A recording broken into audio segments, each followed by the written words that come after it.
y vamos a leer hoy nada más los 3 primeros versículos. Vamos a ponernos de pie y vamos a leer solamente los primeros 3 versículos. Nos ponemos de pie para leer la palabra de Dios. Dice así: Vino palabra de Jehová a Jonás, hijo de Amitai, diciendo: Levántate y ve a Nínive, aquella gran ciudad, y pregona contra ella, porque ha subido su maldad delante de mí. Y Jonás se levantó para huir de la presencia de Jehová a Tarsis, y descendió a Jope, y halló una nave que partía para Tarsis, y pagando su pasaje entró en ella para irse con ellos a Tarsis, lejos de la presencia de Jehová. Hasta ahí. Bueno, este libro de Jonás entendemos que lleva el nombre de su autor o su escritor. El título de este libro, Jonás significa paloma. Y como dice el primer versículo, era hijo de Amitai. Hermanos, este hombre Jonás era de Galilea, un pueblito llamado Gat-Efer. Dice que este pueblito estaba cerca de Nazaret. Y este profeta Jonás era de la tribu de Zabulón, donde la tribu de Zabulón, el territorio está en la parte de Galilea, en toda esa parte de Nazaret. Y hermanos, él era de esa tribu de Zabulón. Este profeta Jonás ministró a las 10 tribus de Israel, las tribus del norte. Usted sabe que el reino de Israel se dividió en 2. Por un lado el reino del sur y por otro lado el reino del norte. Y el reino del norte era un reino muy grande porque eran 10 tribus las que estaban en esa parte del norte. Y hermanos, este profeta Jonás dice que su ministerio lo tuvo durante el reinado de Jeroboam II de Israel. Pues ese Jeroboam I es el Jeroboam que dividió a Israel, y este es el otro Jeroboam II. Durante este rey profetizó acerca de la restauración de un territorio de Israel. Cuando terminó, dicen que algunos creen, ¿verdad? Cuando termina el ministerio del profeta Eliseo, uno de los que continúan es el profeta Jonás. Él tuvo su ministerio, hermanos, allá por el año 793 y 753 antes de Cristo. Entonces, recalcando un poquito, podemos decir que el autor de este libro precisamente es Jonás. Y hermanos, al ser Galileo, recordamos que los fariseos en alguna ocasión dijeron ahí en Juan 7:52, cuando sabían que el Señor Jesucristo era de Galilea, los fariseos dijeron que de Galilea nunca se había levantado un profeta. Pero vemos que Jonás era galileo. Desconocían parte de la historia los fariseos. Como profeta a las 10 tribus de Israel, hermanos, a las tribus del norte, comparte, dicen los hermanos que estudian, comparte su ministerio, por así decirlo, con el profeta Amós.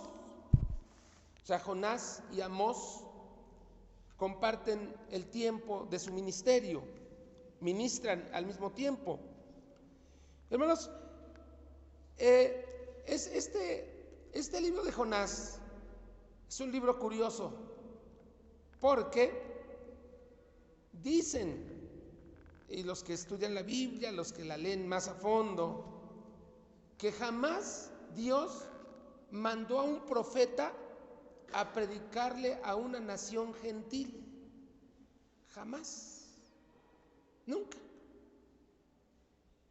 Tal vez las profecías, hay profecías contra Egipto, contra Babilonia, contra diversos países, pero no que fueran directamente hasta allá, sino las profecías se daban desde Israel.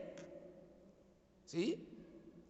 Y hermanos, en cuanto a lo espiritual, el tiempo del ministerio de Jonás fue un tiempo de mucha pobreza espiritual.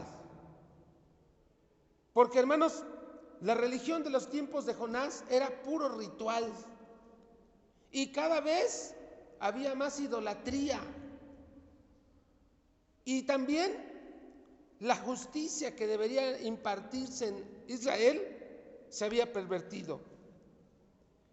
Se dice, hermanos, que en los tiempos de Jonás había cierta paz en Israel. Y entonces, al haber paz en Israel, la gente vivía bien, vivían bien, tenían recursos, había cierta paz, había riqueza tal vez. Y todo esto, hermanos, ¿qué hizo? Que hubiera mucha pobreza espiritual y también mucha pobreza moral. Como resultado, entonces, hermanos, vemos que Dios también iba a traer un juicio sobre Israel. Pero antes de eso, vemos, hermanos, esta narración de Jonás. Este libro, Jonás, relata el registro del llamado de Jonás a predicar arrepentimiento a la ciudad de Nínive. ¿Ciudad de qué? Nínive. Y Jonás, como vemos en estos versículos que leímos, se negó a ir. No quiso. Se negó a ir a esta capital porque Nínive era capital del imperio asirio. Pues, hermanos, vamos a ver por qué Jonás se negó a ir. Jonás tenía sus motivos, no nada más por ser rebelde, sino Jonás tenía muy dentro de su corazón motivos para no ir a Nínive. Y ahorita lo vamos a decir. Esta ciudad de Nínive fue fundada por Nimrod, bisnieto de Noé, según Génesis 10, del 6 al 12. Tal vez en el momento que Jonás profetiza a Nínive, Nínive era la ciudad más grande, una ciudad muy grande. Versículo 1: vino palabra de Jehová a Jonás, hijo de Amitai, diciendo: levántate, ve a Nínive, aquella gran ciudad, y pregona contra ella, porque ha subido su maldad delante de ella. Mientras otros profetas, dijimos, profetizaron contra naciones gentiles, este es el único caso, como ya lo mencionamos, de un profeta que es enviado a una nación extranjera para comunicar un mensaje de Dios en su contra. Casi siempre el mensaje era contra los israelitas, ¿verdad? Arrepiéntanse, miren, se han ido tras los ídolos. Pero ahora este mensaje era para una nación gentil, una ciudad gentil. El propósito de Dios era la salvación de esa ciudad.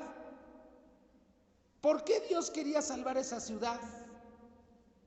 Porque a través de eso quería provocar a su pueblo a celos.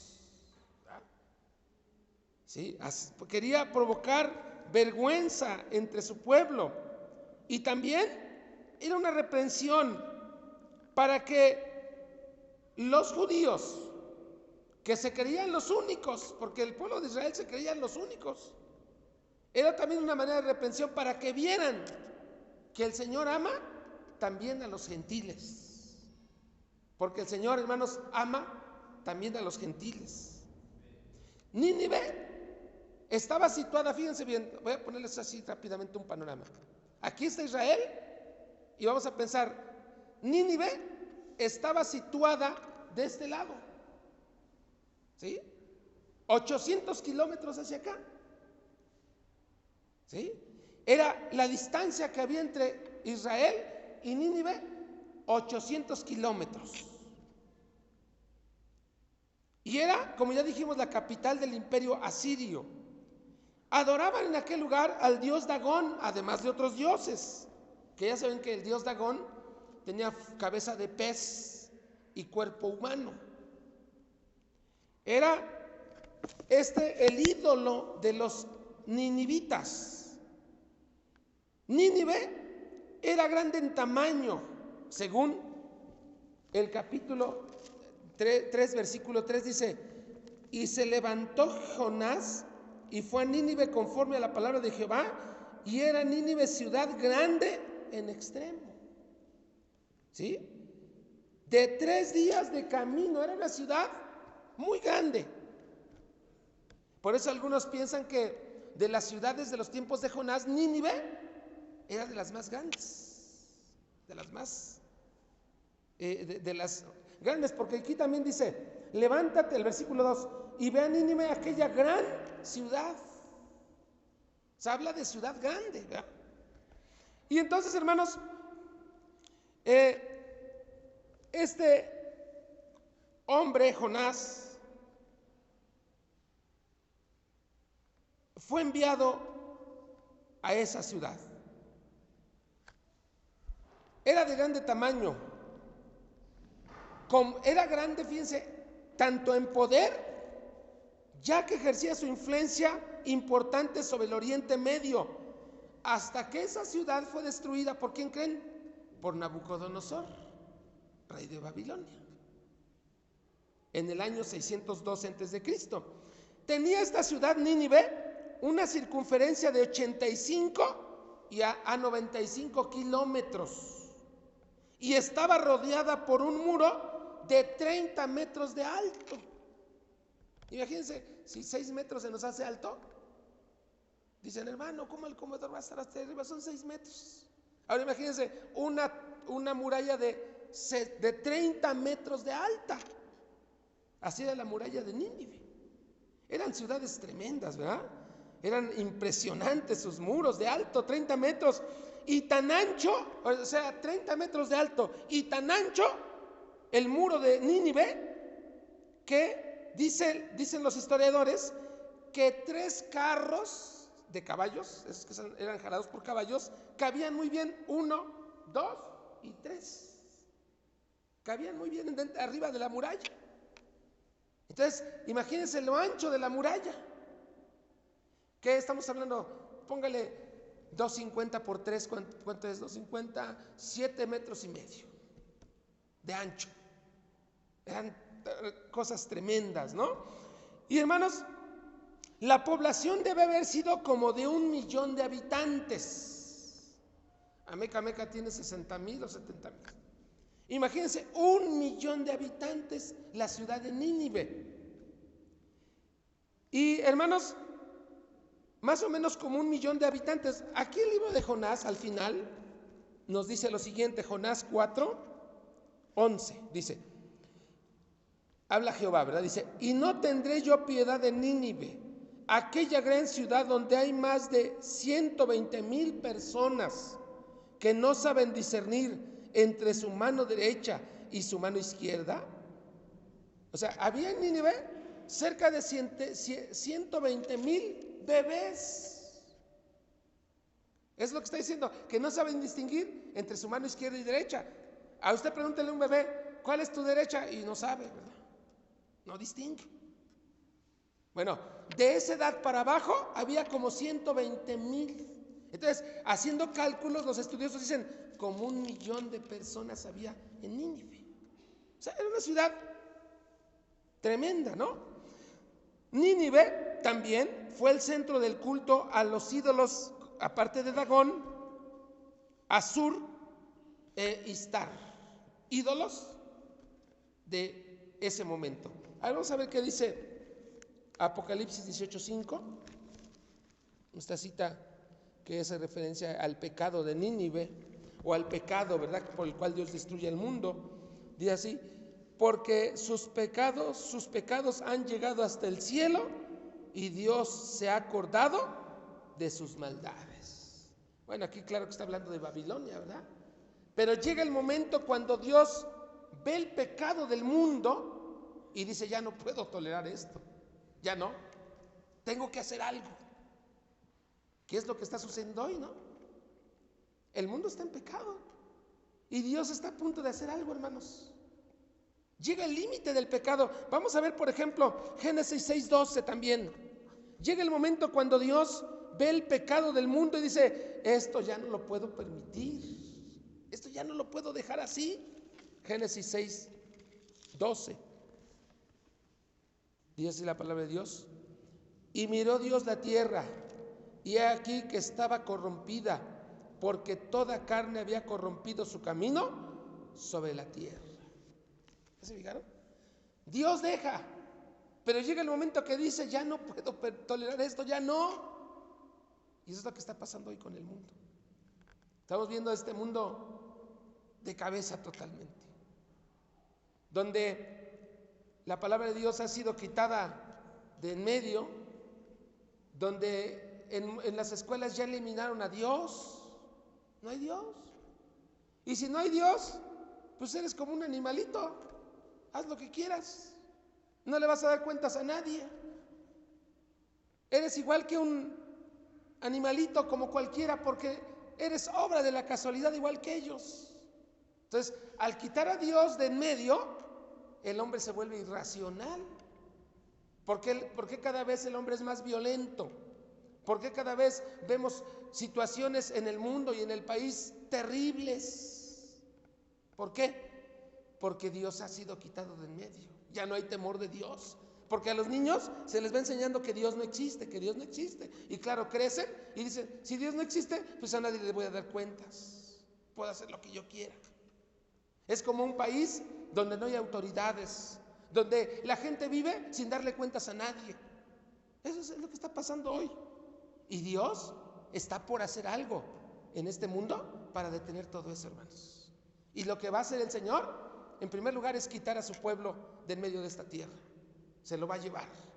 Se va a llevar a su iglesia, y después viene el juicio de Dios sobre este mundo que está totalmente de cabeza. Ya no hay remedio para el mundo. El remedio es Cristo para los que le hemos recibido. Pero para este mundo no hay remedio. Lo que viene para este mundo es el juicio de Dios. Y eso es lo que había pasado con Nínive. El versículo 3 dice así: y Jonás se levantó para huir de la presencia de Jehová a Tarsis, y descendió a Jope, y halló una nave que partía a Tarsis. ¿Es Tarsis o Tarsis? No tiene acentos de ningún lado. Bueno, muy bien. ¿Qué hizo Jonás cuando escuchó la voz de Jehová? Ve a Nínive, aquella gran ciudad, y predica para que se arrepientan. ¿Qué hizo Jonás? Lo contrario, ¿verdad? Fíjense bien lo que hizo. Y Jonás se levantó para huir de la presencia de Jehová. ¿A dónde? A Tarsis o Tarsis. Fíjense, aquí está Israel. Dios lo mandó 800 kilómetros a Nínive. Bueno, Jonás se fue al extremo opuesto, a España, porque Tarsis está en el sur de España. Aquí está Nínive, aquí está Israel y aquí está España. Bueno, Jonás toma un barco en Jope, que es en el Mediterráneo, en Israel, y de ahí se va rumbo a Tarsis. Agarró al revés. Dios le dijo blanco y él dijo: no, es negro. Se fue del otro lado. Así hizo Jonás. Qué tremendo hombre, ¿verdad? Pero fíjense, él tenía sus motivos. Nos preguntamos: ¿por qué Jonás actuó de esa manera?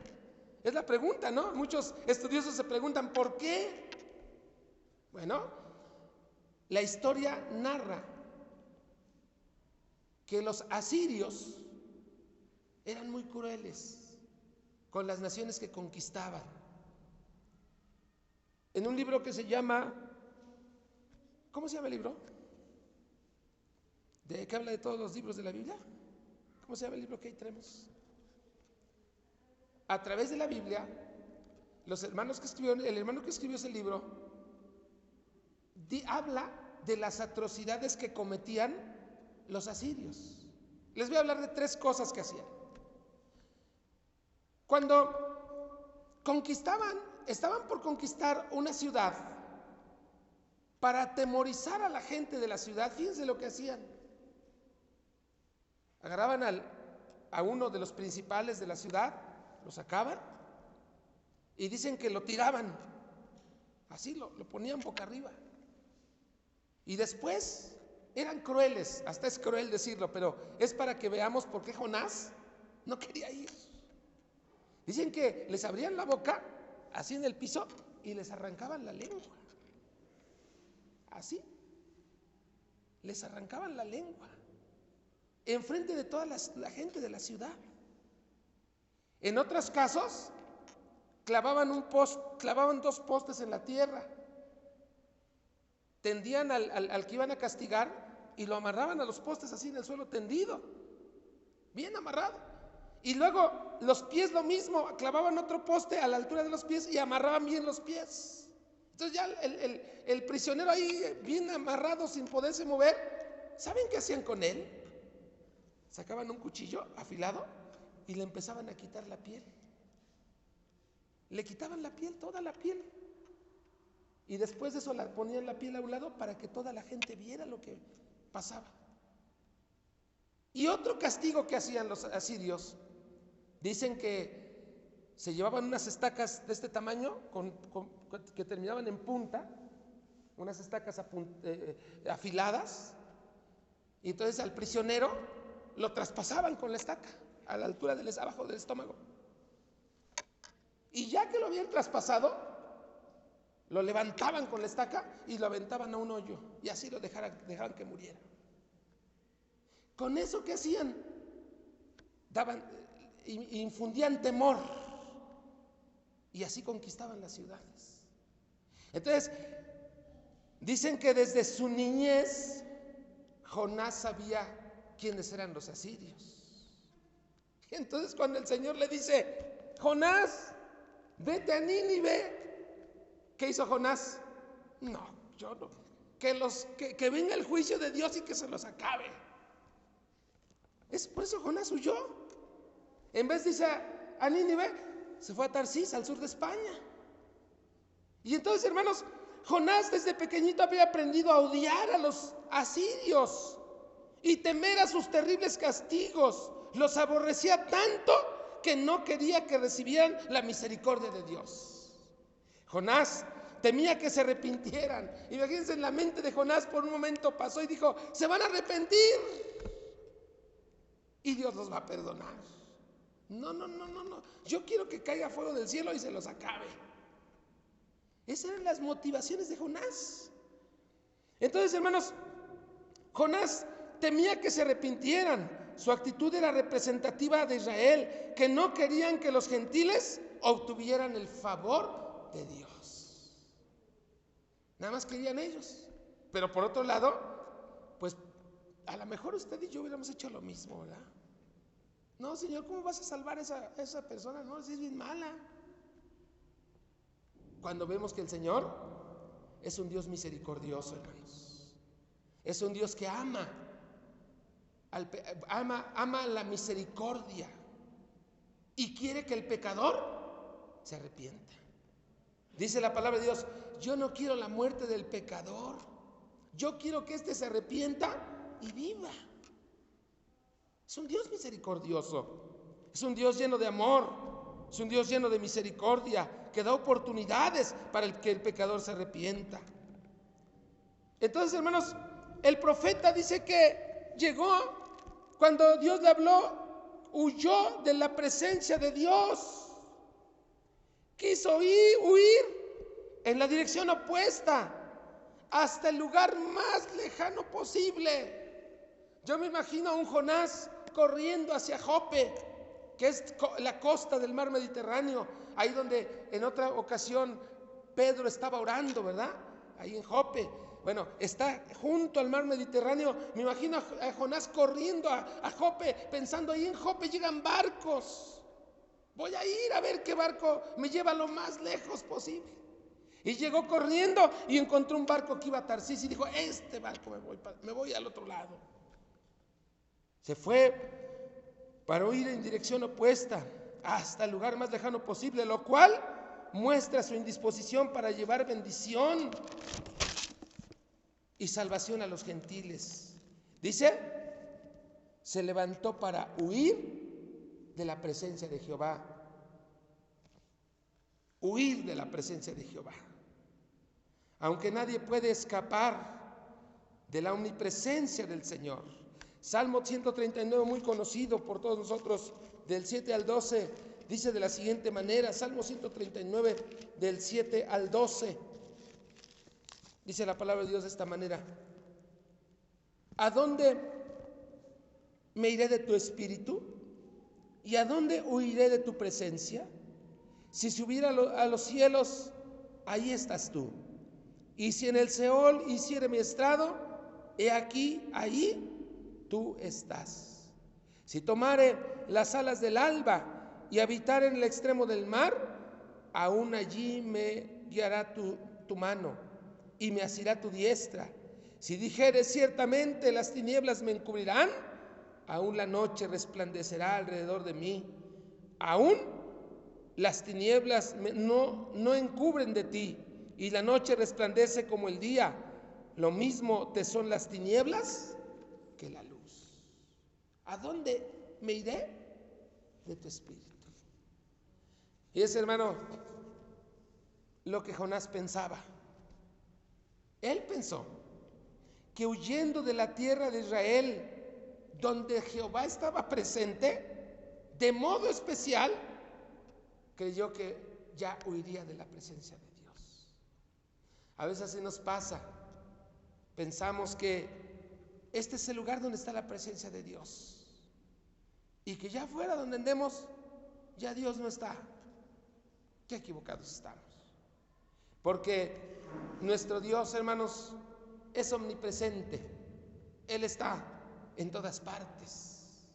Dice el Salmo: aún las tinieblas no me encubren de ti. Tinieblas y día te son lo mismo. ¿Cuántos damos gloria a Dios, hermanos? ¿A dónde vamos a huir? Vámonos lejos. Ahí está el Señor. Pensamos que aquí es donde está la presencia de Dios y nos tenemos que portar bien aquí. Como Jonás, él pensó: en Israel ahí está la presencia de Jehová. Me voy lejos y ya Jehová no está allá. Por eso dice: se preparó para huir de la presencia de Jehová. ¿A dónde vamos a huir de su presencia, hermanos? ¿A dónde? Entonces dice que se levantó para huir de la presencia de Jehová a Tarsis y descendió a Jope y halló una nave que partía para Tarsis, y pagando su pasaje entró en ella para irse con ellos a Tarsis, lejos de la presencia de Jehová. Lejos de la presencia. Bueno, aquí vamos a dejar esta historia. Lo que quise hacer es una introducción breve, abarcar unos versículos, pero primero Dios, en los siguientes momentos continuaremos con esta historia muy bonita de Jonás, donde vamos a ir viendo sin prisas, porque ahorita pudimos haber abarcado hasta el capítulo 2, pero no hay prisa, ¿verdad? Vamos a ir poco a poquito viendo lo que hizo Jehová con Jonás. Cuando Jonás desobedeció, Dios lo castigó severamente. Cuando Jonás obedeció, Dios bendijo lo que Jonás hizo. Y después Jonás se enojó. Capítulo último, vamos a ver a un Jonás enojado, malhumorado. ¿Ah? Es una historia muy bonita esta de Jonás, hermanos. Vamos a verlo dentro del vientre del pez, ¿verdad? De la ballena. ¿Sí era ballena? No, ¿verdad? Del pez. Entonces vamos a ver así a Jonás. Es una historia muy bonita, pero nuestro deseo, ¿cuál es, hermanos? No solamente conocer, sino el deseo de Dios, ¿cuál es? Que aprendamos de su palabra para cambiar de actitudes en nuestra vida. Eso es lo importante de la palabra de Dios. Y hermanos, bueno, en esta noche aquí vamos a terminar nuestra historia de Jonás. ¿Sí? Primero Dios, el próximo jueves, si el Señor así lo permite, continuaremos con esta historia tan bonita de Jonás. Y bueno, la enseñanza en esta noche, ¿cuál es? Pues que no podemos huir de la presencia de Dios. Si el Señor dice que hagamos algo, hagámoslo. Porque en ningún lado podemos huir de su presencia. Donde quiera que vayamos, ahí está nuestro Dios. ¿Cuántos damos gloria a Dios, hermanos? Donde quiera que andemos, ahí está el Señor. Y Jonás se preparó para huir. Pero vamos a ver el próximo jueves lo que sucedió con este hombre que dijo: yo no voy a ir a predicarles a los de Nínive, son bien terribles. Y si me voy, fíjese bien, pensó, si me voy a Tarsis y no voy a Nínive, no se van a arrepentir y por lo tanto Dios los va a castigar. Pero eso es lo que él pensaba, ¿no? Vamos a ver cuáles son los planes de Dios para este hombre. Ahora, Dios pudo haberse hecho de otro profeta, pero él tuvo un trato especial para Jonás. Nos ponemos de pie, hermanos, y damos gracias a Dios. Señor, en esta noche te damos gracias por tu palabra, porque confiamos en que ella por sí sola es viva y eficaz, y más cortante que toda espada de dos filos. Por sí solita es viva y eficaz. Aquí está tu palabra entre nosotros, Señor. Te doy gracias porque a través de ella conocemos estos pasajes tan hermosos que ella, tu palabra, nos narra. Te pedimos, Señor, en esta noche que nos ayudes para comprender tu palabra, que tu Espíritu Santo, Señor, haga una obra hermosa en cada uno de nosotros a través de tu palabra. Gracias te doy, Señor, por esta iglesia, Señor, que es fiel, que te ama con todo el corazón y que te busca, Señor. Te doy gracias. Te doy gracias por cada hermano que está en esta noche en tu casa. Te pido que los bendigas, te pido que los ayudes y te pedimos por los que no vinieron.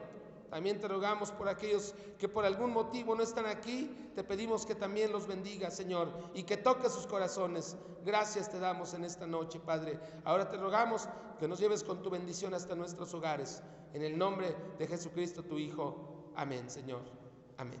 Jehová es mi pastor y nada me faltará. En lugares de delicados pastos me hará descansar. Junto a aguas de reposo me pastoreará. Confortará mi alma, me guiará por sendas de justicia, por amor de su nombre.